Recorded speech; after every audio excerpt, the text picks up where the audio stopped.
तो चलिए आज बात करते हैं रिकॉयल ऑफ गन के बारे में। ये जो शब्द रिकॉयल है, इसका मतलब होता है पीछे हट जाना। आपने देखा होगा जब भी किसी गन से बुलेट को फायर किया जाता है तो जिस डायरेक्शन में बुलेट जाती है, गन उस बुलेट की डायरेक्शन से पीछे वाली यानी कि अपोजिट वाली डायरेक्शन में एक झटका मारती है और हम इसी चीज को बोलते हैं रिकॉयल ऑफ गन, यानी कि गन बुलेट से अपोजिट डायरेक्शन में चली गई, झटका मार दिया उसने पीछे की तरफ। ये जो रिकॉयल ऑफ गन है, इसको हम मोमेंटम कंजर्वेशन से बड़े आराम से एक्सप्लेन कर सकते हैं और आज का हमारा टॉपिक भी यही रहेगा। और हम ये भी एक्सप्रेशन निकालेंगे कि अगर आपकी गन पीछे की तरफ रिकॉयल करती है किसी वेलोसिटी के साथ, तो वो वेलोसिटी होती कितनी है। हालांकि आप सबको मालूम है कि अगर आप खुद एक गन को फायर करें तो जो पीछे की तरफ रिकॉयल होती है गन, पीछे की तरफ जो हटती है गन, या कह लीजिए कि गन की जो वेलोसिटी पीछे की तरफ होती है, वो कोई बहुत ज़्यादा नहीं होती। हालांकि आपको झटका जरूर लगता है, लेकिन कोई इतनी ज्यादा वेलोसिटी नहीं होती कि आपको वो गन पीछे की तरफ उड़ा के ले जाए। हालांकि बुलेट फॉरवर्ड डायरेक्शन में आप देख सकते हैं काफी तेजी से, काफी अच्छी वेलोसिटी के साथ मूव करती है। तो आज का हमारा जो ये टॉपिक रहेगा, उसमें हम यही देखेंगे कि गन रिकॉयल क्यों करती है, और अगर वो रिकॉयल करती है तो उसकी रिकॉयल वेलोसिटी कितनी होगी। और मुझे उम्मीद है ये रिकॉयल का मतलब आपको समझ में आ गया होगा। गन फायरिंग के बाद क्या होता है, बुलेट तो जाती है आगे की तरफ, लेकिन गन थोड़ा सा पीछे की तरफ झटका मारती है। तो ये पीछे की तरफ झटका ही क्या कहलाता है, रिकॉयल ऑफ गन, यानी कि गन का पीछे की डायरेक्शन में थोड़ा सा चले जाना। और जिस भी छोटी मोटी वेलोसिटी के साथ गन पीछे की तरफ हटती है, उसी वेलोसिटी को बोलते हैं रिकॉयल वेलोसिटी ऑफ गन। अब आप देखिएगा, यहां मैंने आपको जो डायग्राम बना के दिखा रखा है, इसके अंदर आप देख सकते हैं कि एक गन के अंदर एक बुलेट जो है वो डाली गई है और अभी तक फायर नहीं किया गया है। यानी कि ना तो बुलेट मूव कर रही है और ना ही पीछे की डायरेक्शन में गन मूव कर रही है, कोई भी मूव नहीं कर रहा। यानी कि दोनों की जो वेलोसिटी है वो कितनी है, 0 है। यहां पर मैं मान लेता हूं कि जो गन का मास है वो mg है और जो बुलेट का मास है वो mb है। ये आप समझ गए होंगे, g का मतलब गन है और b का मतलब बुलेट है। तो आप एक बात ध्यान से देखिएगा, अगर हम मास को वेलोसिटी से मल्टीप्लाई करते हैं तो वो क्या आता है, हमारे पास मोमेंटम आता है। तो अगर मैं आपसे ये कहूं कि ये जो बुलेट है और जो ये गन है, ये जो यहां आपको दिखाई दे रहा है, इन दोनों को मिला करके मैं एक आइसोलेटेड सिस्टम मान लेता हूं, क्योंकि बाहर से हमें इसके ऊपर कोई फोर्स नहीं लगाना। तो अगर ये एक आइसोलेटेड सिस्टम है तो आप ये बताएं, बिफोर फायरिंग यानी कि फायरिंग करने से पहले total momentum of the gun bullet system कितना होगा। देखिए, अगर हम इनिशियल मोमेंटम निकालना चाहें इस गन बुलेट सिस्टम का, तो हमें क्या करना पड़ेगा, गन का मोमेंटम निकालना पड़ेगा, बुलेट का मोमेंटम निकालना पड़ेगा अलग अलग, और दोनों को जोड़ देना पड़ेगा। और आप समझते हैं कि क्योंकि गन भी अभी रेस्ट पे है और बुलेट भी रेस्ट पे है, इसीलिए दोनों की वेलोसिटीज 0 होंगी, और वो 0 वेलोसिटीज जब दोनों के मासेस के साथ मल्टीप्लाई होंगी तो दोनों का मोमेंटम भी 0 होगा। तो 0 + 0, तो इसलिए total initial momentum of this bullet gun system will also be 0। ये चीज आपको बड़े आराम से समझ में आ गई होगी।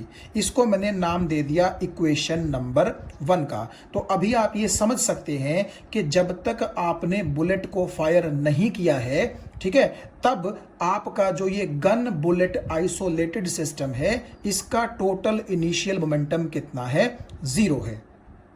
अब आप मान लीजिए कि आपने गन को कर दिया फायर। ये जो ट्रिगर आपको दिखाई दे रहा है, इस ट्रिगर से आपने गन को फायर कर दिया, और फायर होते ही क्या होगा, इसके अंदर से बुलेट तो निकल जाएगी आगे की तरफ और गन रिकॉयल करेगी पीछे की तरफ। मुझे उम्मीद है ये बात आपको समझ में आ गई होगी। यानी कि अब आप ये कह सकते हैं कि बुलेट की भी वेलोसिटी होगी कुछ ना कुछ और गन की भी कुछ ना कुछ रिकॉयल वेलोसिटी होगी। तो मैंने मान लिया कि जो बुलेट की वेलोसिटी है वो है वीबी और जो गन की वेलोसिटी है वो है वीजी। इन दोनों चीज़ों को मैंने यहाँ पर लिख दिया है कि if gun is fired then let the velocity of bullet is VB and gun recoils with a velocity let this velocity is VG. तो एक चीज आप देखिएगा, अब ये तो सिस्टम हमारा था बिफोर फायरिंग और ये है हमारा सिस्टम आफ्टर फायरिंग। तो अगर मैं आपसे पूछूं कि फायरिंग करने के बाद आफ्टर फायरिंग आपके इन दोनों ऑब्जेक्ट्स को मिलाकर के बनने वाले आइसोलेटेड सिस्टम का अब टोटल मोमेंटम कितना होगा, तो नेचुरली अब आप क्या करेंगे, बुलेट की वेलोसिटी को बुलेट के मास से और गन की वेलोसिटी को गन के मास से मल्टीप्लाई करके दोनों ऑब्जेक्ट्स का अलग अलग मोमेंटम निकाल लेंगे और फिर उनको आप जोड़ देंगे। That will be the total final momentum of the isolated system. आप ये देखिएगा, mass of the gun, velocity of the gun plus mass of the bullet into velocity of the bullet. तो ये गन का मोमेंटम है, ये आपकी bullet का मोमेंटम है, दोनों को हमने जोड़ दिया। That is the final total momentum of the system और you can also say this is the total momentum of the isolated system after firing.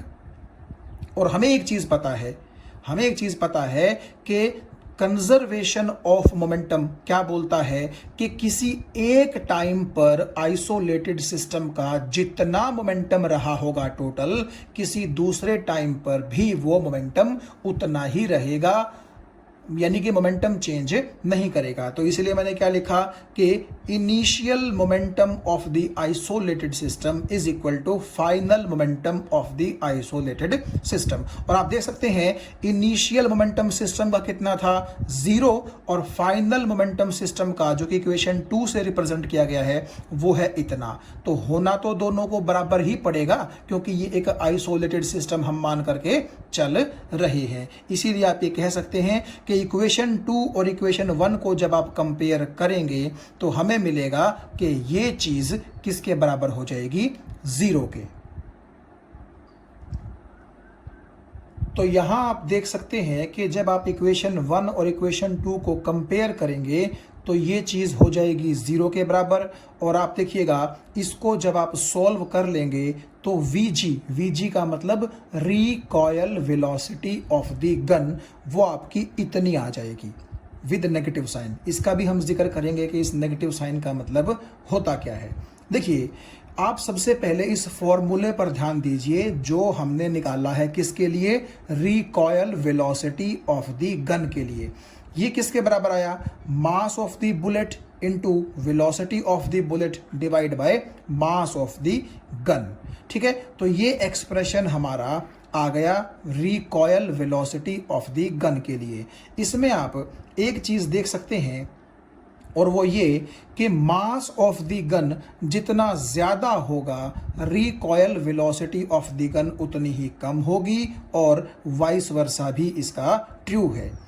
आप ये समझ सकते हैं कि जब हम किसी भी गन को फायर करते हैं तो वो गन कहाँ होती है, हमारे हाथों में होती है। यानी कि आप ये कह सकते हैं कि वो गन हमारी बॉडी के साथ टच में होती है। क्यों, जब हम फायर करते हैं तो बुलेट तो निकल जाती है आगे की तरफ, लेकिन बंदूक तो हमारे ही हाथ में रहती है ना। तो आप ये देखिए, अगर आप ये कहें कि मास ऑफ द गन को कम रखा जाए, यानी कि बंदूक को, गन को हल्का बनाया जाए, तो इससे क्या होगा, मास ऑफ द गन जितना कम होगा तो recoil velocity of the gun उतनी ही ज्यादा होगी। यानी कि गन पीछे की तरफ ज्यादा वेलोसिटी के साथ रिकॉयल करेगी और क्योंकि गन को आपने पकड़ा हुआ है तो वो वेलोसिटी आपको भी क्या करेगी, जोरदार झटका मारेगी। इसीलिए आदमी को, यानी कि जो बंदूक को, गन को चला रहा है, उस आदमी को तेज झटका ना लगे, इसके लिए क्या होना चाहिए? Recoil velocity of the gun जितनी कम हो सके उतना अच्छा है। हालांकि झटका तो लगता ही है, लेकिन कोशिश यही करते हैं गन के मैन्युफैक्चरर कि जो रिकॉयल वेलोसिटी है गन की पीछे की तरफ, वो कम से कम हो, ताकि उस गन को जिस बंदे ने होल्ड करके रखा है उसको झटका कम से कम लगे। तो अगर ये हम चाहें कि रिकॉयल वेलोसिटी ऑफ गन कम से कम हो, तो naturally mass of the gun कैसा होना चाहिए? बहुत ज़्यादा होना चाहिए। और आपने देखा भी होगा, अगर आपने कभी कोई गन उठा करके देखी हो, तो आप ये देखेंगे कि जो गन का मास होता है वो बहुत ज़्यादा होता है। और अब आप समझ गए होंगे कि जो मास ऑफ गन है उसको ज़्यादा क्यों रखा जाता है, यानी कि गन जो है वो हैवी क्यों होती है। क्योंकि गन जितनी हैवी होगी उसकी रिकॉयल वेलोसिटी उतनी ही कम होगी, और इसीलिए जो बंदा गन को चला रहा है उसे बैकवर्ड डायरेक्शन में झटका कम से कम लगेगा।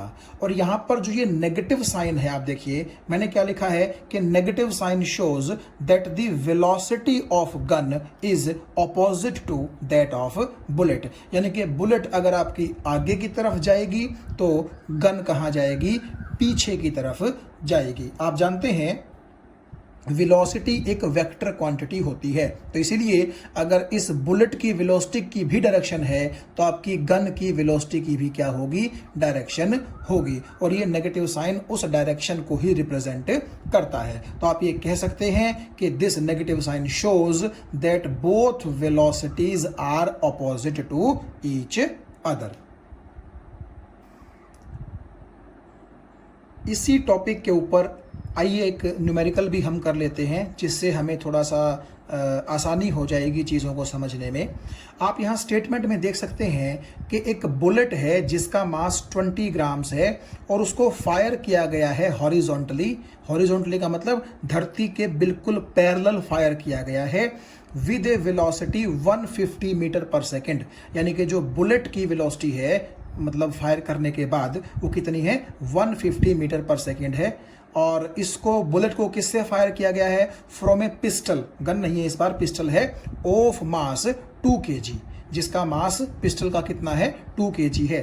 पूछ रहा है what is the recoil velocity of the pistol. आप समझ गए होंगे सिचुएशन को। तो मैंने क्या किया, डायरेक्ट ये इक्वेशन जो है हमने अभी पीछे पढ़ी थी, तो इसको उठा लिया मैंने, और इसी इक्वेशन के अंदर आप अगर समझने की कोशिश करें तो क्या होगा? जब आपने पिस्टल के अंदर बुलेट को डाल रखा है, सिंपली अभी तक आपने फायर नहीं किया है, तो नेचुरली बुलेट की भी और आपका जो पिस्टल है उसकी भी, दोनों की वेलोसिटी 0 होगी। इसीलिए इनिशियल मोमेंटम आपके इस पिस्टल और बुलेट सिस्टम का कितना रहेगा?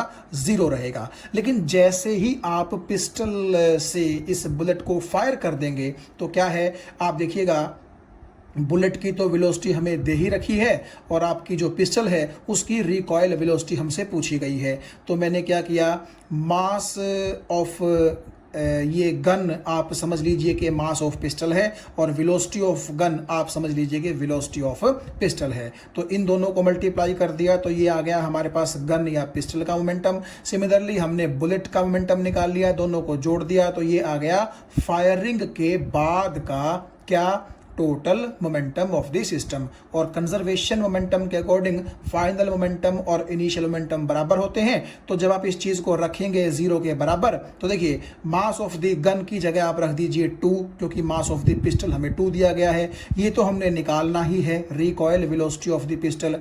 मास ऑफ द बुलेट पे आप ध्यान दीजिएगा कि एसआई सिस्टम के अंदर मास की जो यूनिट होती है वो होती है किलोग्राम। तो आप पहले ग्राम को किस में कन्वर्ट कर लीजिए?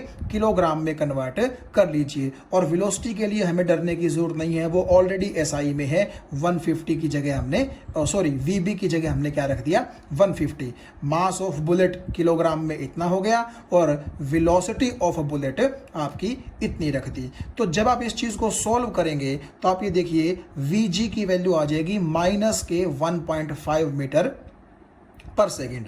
तो आप ये कह सकते हैं कि जो पिस्टल रिकॉयल करेगी वो रिकॉयल करेगी 1.5 मीटर पर सेकेंड की स्पीड से। और आप जानते हैं ये नेगेटिव साइन तो सिर्फ इतना इंडिकेट करता है कि जिस डायरेक्शन में बुलेट गई होगी रिकॉयल वेलोसिटी ऑफ गन कहाँ होगी, उससे अपोजिट डायरेक्शन में होगी। तो आप ये देख सकते हैं कि आपकी बुलेट चली थी इतनी ज़्यादा स्पीड के साथ, जबकि जो पिस्टल है उसकी रिकॉयल स्पीड बहुत कम है in comparison to this bullet.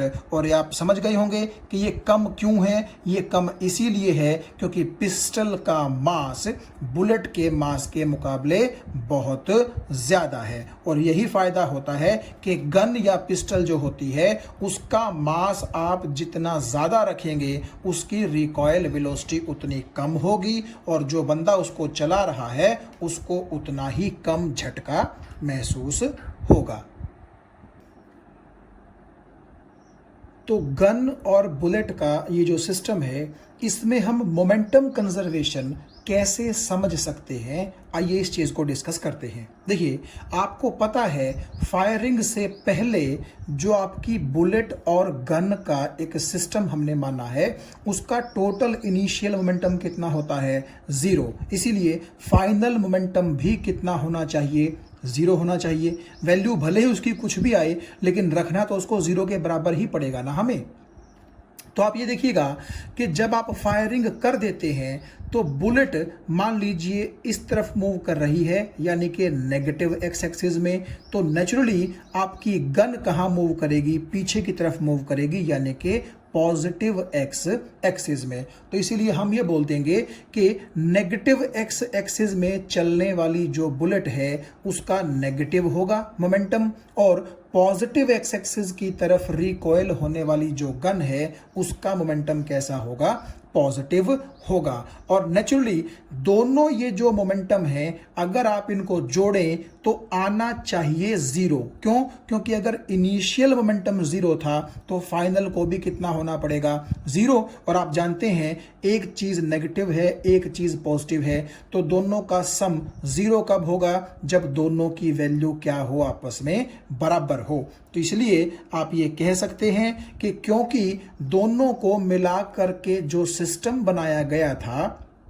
उस सिस्टम का यदि इनिशियल मोमेंटम 0 था तो क्योंकि फाइनल मोमेंटम को भी 0 होना पड़ेगा, इसीलिए होता यह है कि बुलेट जिस डायरेक्शन में जाती है तो मोमेंटम को, टोटल फाइनल मोमेंटम को 0 करने के लिए ये जो गन है ये कहाँ जाती है, बुलेट से अपोजिट डायरेक्शन में जाती है।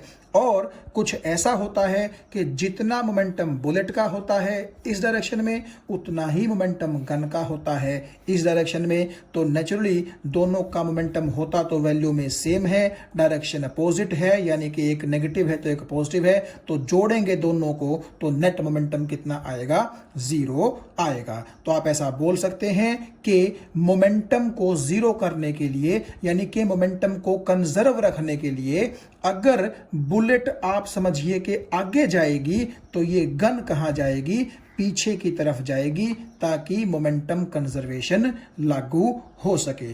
और आप ऐसा भी बोल सकते हैं कि अगर गन आपकी बुलेट पर इस तरफ फोर्स लगाएगी तो बुलेट गन पर पीछे की तरफ इक्वल और अपोजिट फोर्स लगाएगी। यानी कि यहां आप ये भी बोल सकते हैं कि न्यूटन का जो थर्ड लॉ है वो भी फॉलो होता है।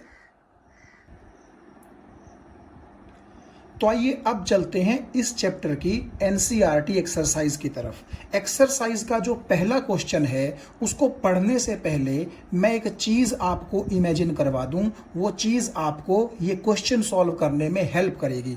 मान लीजिए एक ऑब्जेक्ट है और वो ऑब्जेक्ट चल रहा है किसी नॉन जीरो वेलोसिटी के साथ और वो ऑब्जेक्ट किसी पर्टिकुलर डायरेक्शन में चल रहा है। तो कुल मिलाकर के मैंने आपको क्या सोचने के लिए कहा कि मान लीजिए एक ऑब्जेक्ट किसी पर्टिकुलर डायरेक्शन में किसी पर्टिकुलर वेलोसिटी के साथ चल रहा है, ठीक है, वो शुरू में ही चल रहा था जब मैंने आपको कंसिडर करने के लिए बोला। और अगर मैं ये कहूं कि उस ऑब्जेक्ट पर बाहर से जीरो फोर्स एक्ट कर रहा है, यानी कि कोई फोर्स एक्ट नहीं कर रहा, तो आप सोचिए क्या वो ऑब्जेक्ट अपनी मोशन चेंज कर देगा? नहीं, ना ही तो वो अपनी डायरेक्शन चेंज करेगा मूव करने की, और ना ही वो अपनी वेलोसिटी चेंज करेगा, क्योंकि हम जानते हैं कि चेंज करने के लिए डायरेक्शन भी और वेलोसिटी भी बाहर से एक फोर्स का लगना जरूरी है। और मैंने आपसे पहले ही कहा कि मान लीजिए उस ऑब्जेक्ट पर कोई फोर्स नहीं लग रहा, तो नेचुरली वो ऑब्जेक्ट क्या करेगा? अपनी मोशन जिस डायरेक्शन में कर रहा था उसी डायरेक्शन में उसी वेलोसिटी के साथ कंटिन्यू करता रहेगा। और अगर आप ये चाहते हैं कि उस ऑब्जेक्ट की वेलोसिटी और डायरेक्शन चेंज कर दी जाए, मान लीजिए आप ऐसा चाहते हैं, तो नेचुरली फिर आपको क्या करना पड़ेगा? बाहर से कोई फोर्स लगाना पड़ेगा, क्योंकि बगैर फोर्स लगाए आप जानते हैं ऑब्जेक्ट अपनी इनिशियल स्टेट को कंटिन्यू रखने की कोशिश करता है। न्यूटन के पहले लॉ में भी हमने यही पढ़ा था और इनर्शिया में भी हमने यही पढ़ा था। तो जो पहला क्वेश्चन है वो पहला क्वेश्चन यही बोलता है कि एक ऑब्जेक्ट पर एक ऑब्जेक्ट पर जीरो एक्सटर्नल फोर्स लग रहा है, तो क्या वो पॉसिबल है कि वो ऑब्जेक्ट नॉन जीरो वेलोसिटी के साथ चलता रहे? तो आप क्या बोलेंगे कि हाँ ये पॉसिबल है, लेकिन शर्त ये है कि वो ऑब्जेक्ट शुरू से ही एक पर्टिकुलर डायरेक्शन में एक पर्टिकुलर वेलोसिटी के साथ चलता हुआ होना चाहिए। तो अगर वो ऐसा कर रहा होगा तो क्योंकि वो शुरू से ही ऐसा कर रहा था और अब उस पर बाहर से कितना फोर्स लग रहा है? जीरो एक्सटर्नल फोर्स लग रहा है, तो नेचुरली वो क्या करता रहेगा? इसी चीज को कंटिन्यू करता रहेगा, यानी कि नॉन जीरो वेलोसिटी के साथ अपनी जो मोशन है उसको कंटिन्यू रखेगा। तो ये कह रहा है कि आपको कंडीशंस बताएं क्या होंगी। तो कंडीशंस क्या होंगी? आप ये कह सकते हैं कि ऑब्जेक्ट को शुरू से ही चलता हुआ होना चाहिए और उस ऑब्जेक्ट की पर्टिकुलर वेलोसिटी और पर्टिकुलर डायरेक्शन होनी चाहिए, और यदि उस ऑब्जेक्ट पर बाहर से एक जीरो एक्सटर्नल फोर्स लगेगा तो नेचुरली इसका मतलब यह है कि उस पर कोई फोर्स नहीं लग रहा, इसका मतलब वो ऑब्जेक्ट अपनी मोशन को कंटिन्यू करता रहेगा। तो ये यहां पर मैंने इसका आंसर लिख दिया है कि हाँ ऐसा पॉसिबल है, और अगर ऑब्जेक्ट मूव कर रहा है किसी डायरेक्शन में किसी कांस्टेंट वेलोसिटी के साथ, तो वो ऐसा कंटिन्यू करता रहेगा जब तक कि उस पर बाहर से कोई फोर्स ना लगे। और हम तो कह ही रहे हैं कि उस पर बाहर से कोई फोर्स नहीं लग रहा। हाँ, ये मैंने आपसे पहले भी कहा था कि अगर आप उसकी मोशन चेंज करना चाहते हैं तो बाहर से एक फोर्स लगना जरूरी है। तो चलिए अब चलते हैं क्वेश्चन नंबर 2 की तरफ, जिसमें लिखा है कि यदि एक कारपेट को पीटा जाए स्टिक से तो उसमें से डस्ट निकलती है।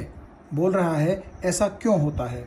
आप जानते हैं इस क्वेश्चन को हम इनर्शिया के कॉन्सेप्ट से बता सकते हैं। देखिए, जब कारपेट रेस्ट में होता है तो उसके अंदर जो डस्ट पार्टिकल्स होते हैं वो भी कहाँ होते हैं? रेस्ट में होते हैं। लेकिन जैसे ही स्टिक से उस कारपेट को पीटा जाता है तो वो कारपेट तो क्या करता है? मोशन में आ जाता है, लेकिन जो उसके अंदर फंसे हुए डस्ट पार्टिकल्स थे वो क्या करते हैं? इनर्शिया ऑफ रेस्ट की वजह से रेस्ट में ही रहने की कोशिश करते हैं। और क्योंकि अब कारपेट अपनी जगह से हट चुका है, स्टिक के साथ चला गया है, तो इसीलिए आप ये समझ सकते हैं कि उन डस्ट पार्टिकल्स की जो सपोर्ट थी वो चली गई और इसीलिए वो डस्ट पार्टिकल्स नीचे जमीन पर गिर जाते हैं। तीसरे क्वेश्चन में कह रहा है why is it advised to tie any luggage kept on the roof of a bus with रोप, यानी कि बस के ऊपर जो छत पर कभी कभी आपने देखा होगा कि सामान रखा गया होता है तो उसको किसी रस्सी वगैरह से बांधने की सलाह क्यों दी जाती है? आप जानते हैं अगर हम उस बस के छत पर रखे हुए लगेज को बांधेंगे नहीं तो वो गिर सकता है, और वो गिरेगा किस वजह से? वो गिरेगा इनर्शिया की वजह से। मान लीजिए बस रुकी हुई है और अचानक बस चल पड़े तब भी वो लगेज गिर सकता है, क्योंकि जब बस चलेगी तो लगेज की कोशिश रहेगी कि मैं तो रेस्ट पर ही रहूं, तो इनर्शिया ऑफ रेस्ट की वजह से वो गिर सकता है। अच्छा, अब मान लीजिए कि बस चल रही थी और बस ने अचानक ब्रेक लगा दिए, तो क्या होगा? बस तो आ जाएगी रेस्ट में, लेकिन लगेज जो उसके ऊपर रखा हुआ था वो चाहेगा कि मैं अपनी मोशन कंटिन्यू करूं, तो इनर्शिया ऑफ मोशन की वजह से वो बस के आगे भी गिर सकता है। और ऐसा भी हो सकता है कि मान लीजिए बस किसी एक पर्टिकुलर डायरेक्शन में चल रही हो और अचानक मोड़ आ जाए तो बस मुड़ जाए, लेकिन वो लगेज जो छत पे रखा है वो ये बोले कि मैं अपनी डायरेक्शनल इनर्शिया की वजह से चेंज नहीं करना चाहता, तब भी वो बस के ऊपर से नीचे गिर सकता है। तो आप ये सोचिए कि तीनों इनर्शिया के केस यहाँ पर लागू हो सकते हैं, इनर्शिया ऑफ रेस्ट का भी, इनर्शिया ऑफ मोशन का भी और इनर्शिया ऑफ डायरेक्शन का भी। तो कुल मिलाकर के इनर्शिया की वजह से, क्योंकि उस सामान के गिरने का डर है, इसीलिए एडवाइज किया जाता है कि उस सामान को क्या कर दीजिए? बांध दीजिए। और चौथा क्वेश्चन देखिए क्या है कि एक बैट्समैन ने क्रिकेट बॉल को हिट किया है और वो क्रिकेट बॉल ग्राउंड पर कुछ देर रोल करने के बाद रुक जाती है, तो आपसे इन 4 रीजंस में से रीजन पूछा गया है कि कौन सा है। तो वो रीजन आएगा सी, क्योंकि आप जानते हैं कि जब बॉल जमीन पर रोल करती है तो क्या होता है? एक फ्रिक्शनल फोर्स पिक्चर में आता है जो कि उस बॉल को रोक देता है। तो C is the correct answer. There is a force on the ball opposing the motion, और उस फोर्स को हम क्या बोलते हैं? Force of friction.